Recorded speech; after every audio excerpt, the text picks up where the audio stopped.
વલસાડ જિલ્લાના પારડી હાઈવે પર એક ટેન્કરમાં અચાનક આગ લાગવાની ઘટના ઘટી હતી।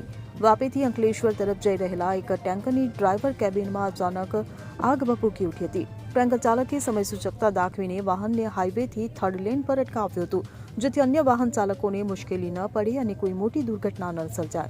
ટેન્કર ખાલી હોવાથી મોટી દુર્ઘટના ટળી હતી। આ આગની ઘટના જોતા સ્થાનિક લોકો અને રાહદારીઓ તરત જ મદદ માટે દોડી આવ્યા હતા।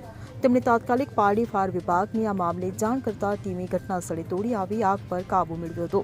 તો બીજી બાજુ આ ઘટનાને કારણે હાઈવે પર ટ્રાફિક જામની સ્થિતિ સર્જાઈ હતી। પારડી પોલીસે ઘટનાસ્થળે પહોંચીને પારડી હાઈવે ઉપર ટ્રાફિકનું સંચાલન કરી વાહન વ્યવહાર સામાન્ય કર્યો હતો। Bureau report CN24 news.